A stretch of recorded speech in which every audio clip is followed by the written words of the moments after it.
So this might be the worst case survival situation for most preppers and survivalists out there. I mean, apart from living in a city under siege like Sarajevo or something like that, right?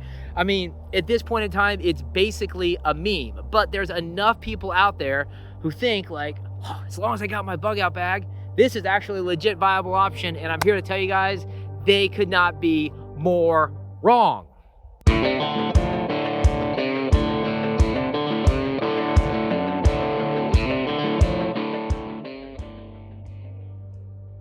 All right, let's go ahead and break out the good old blackboard and see what this actually looks like. Okay, so this is you. Right there. And this is a bad thing that's coming in your direction. Now, assuming it's no longer possible to shelter in place and every other possible form of escape is blocked off, so no planes, trains, or automobiles, your only option is to grab your bug out bag and run in the woods.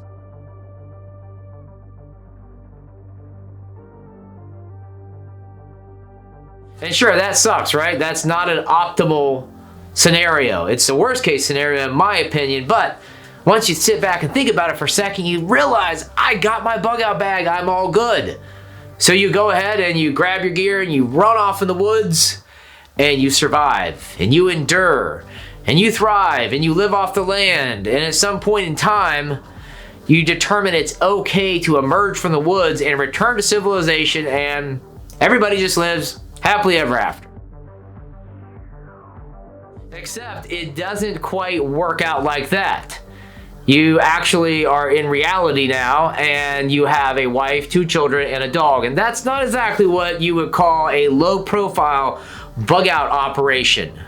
Sure, you make it to the woods, but once you're there for a period of time, tensions start to rise. There's no internet, there's no comms, you have no idea what's going on in the world around you. The kids are hungry, they're irritated, they're a little discontent, the dog's running around all crazy, barking at everything, and your wife and your kids and really you are wondering like, well, I'm here in the woods, what am I supposed to do now?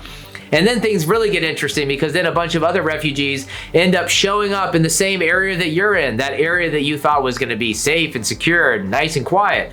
So then you have to pack up all your stuff and move out of that area. And the situation just gets worse from there and continues to deteriorate until you realize that you're a refugee. And that, my friends, is the worst case possible scenario. You are a sheep in a herd of many sheep surrounded by wolves. Sure, on the surface, escaping to a national forest seems like a great idea because it's just a big extended family camping trip, right? Seems really great in theory until you actually do it in real life and you realize that you haven't planned for this at all. That the only food that you have is the food that's in your bug out bags. And the only water you have is the water that's in your canteen, and you don't know where the water is going to come from after that runs out. You don't know where the food's going to come from after the food runs out. You don't even really know the area that you're in.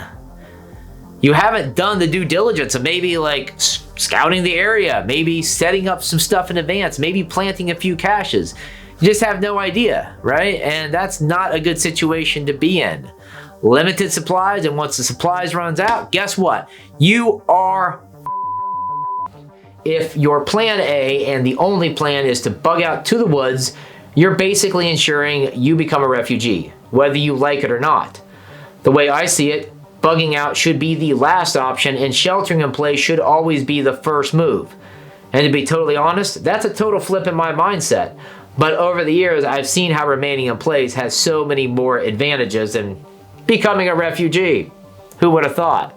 And this entire situation, this entire discussion can be boiled down nicely if we apply the pace keyword here. And it works out like this. The primary is my home. The alt is my bug out location, which is actually established and stocked, and there's a shelter and all that stuff. The contingency is my evac to a close friend or family in a safe area if my primary is a no-go and my alt is a no-go. And then finally, the E is for emergency. The last worst case scenario is running into the woods, obviously. And of course, we hope it doesn't come down to that, but what if it does? Let's say your primary is absolutely effed. Let's say your contingency plan and your alt are also screwed due to the fact that roads are locked down and you can't travel, which leaves you with just that emergency plan. So the big question here is, if nothing else is available but that emergency plan, can you actually make that work? Can you set up a local national forest or woods in your area to support you in a survival situation in that absolute total emergency where you literally have to grab your bug out bag and run in the woods? So first, let's define what we mean by woods. There are urban woods, like all these green patches everywhere, which is kind of my situation, and then there's the actual woods, the national forest. Now, this might be you living right next to a big forested area, or you might be surrounded by patches of green like myself, or you might be so unfortunate that you live in an absolute concrete jungle. But either way, if this is all you got to work with, you have to find the closest green space and leverage it as a bug out location. So here are the steps that I use to locate, recon, and build up a stealthy, covert bug out location. First, I'm going to break open Google Maps, I'm going to switch to topo mode, and I'm going to keep that radius tight, about 10 or 15 miles. I like to stay within a reasonable one-day walking range. So after I look around for a while and I find what I think might be a potential shelter site, I get on the ground and I scope it out. Usually I'll be on my mountain bike and running my GoPro and a drone. That makes it very easy for me to move fast, cover a lot of space, and avoid detection and run-ins with anybody who might be on this land or in this national forest who I really don't want to have any encounters with. So once that's done with and I'm happy with the site, and I've checked a few of these little boxes right here, I then just go ahead and get down to business, right? I pack up a cache and I plant it. That's my first move. And then from that point, I simply monitor and maintain the site. Maybe I return to add more caches. Maybe I build a shelter. Maybe I drag in a rain barrel, dig a bunker, whatever. The possibilities are quite endless. But real quick disclaimer, you have to be okay with losing everything, right? Because you're kind of breaking the law in a technical kind of way, right? And so you just have to be okay with all your hard work being erased off the map. That's why the reconnaissance and that's why the monitoring of the area before you really invest a lot of time is super duper important, so nobody stumbles on your site, rips it down, and there's just problems. And I've had these problems before. But the point is this can definitely be done if you follow those steps and go through that process.